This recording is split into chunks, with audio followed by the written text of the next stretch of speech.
Giplano karon sa Traffic Enforcement Unit kung TEU na magpahigayon og one-stop shop sa pagkuha og pag-renew og franchise sa mga tricycle sa Davao City. Sumala sa hepe sa TEU nga si Police Lieutenant Colonel Christian Garcia, nakikalayo na siya sa ubang opisina sa gobyerno sama sa LTO aron mahinayon kini.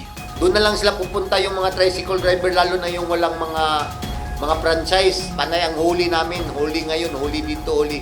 So kawawa kayo, wag nyo nang antay na hulihin kayo, kumuha na kayo ng mga franchise nyo. Pinaagi sa one-stop shop, mas mapadali ug aron dili na mahasol ang mga operator ug driver sa tricycle sa pagproseso sa ilang mga dokumento sa pagkuha og pag-renew og prangkisa.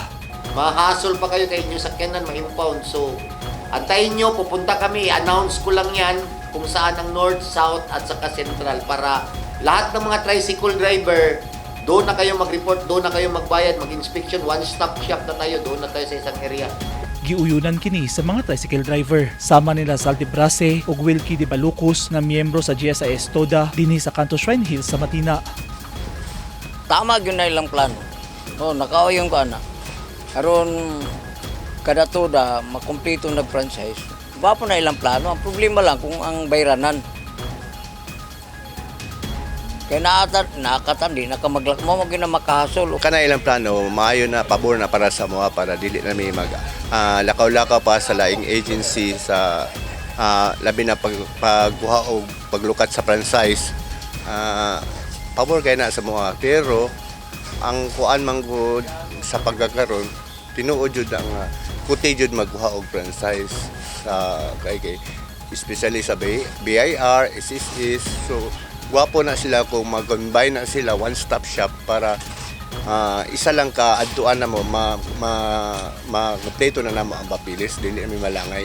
Sumala sa mga driver, mas maayog gyud nga dunay prangkisa ang mga tricycle. Makatabang sab kini aron makunhuran ang mga kolorom nga tricycle sa Davao City.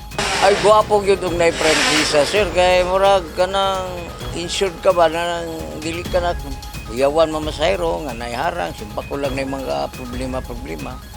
Gwapo jud nga kompleto jud ang prangkisa.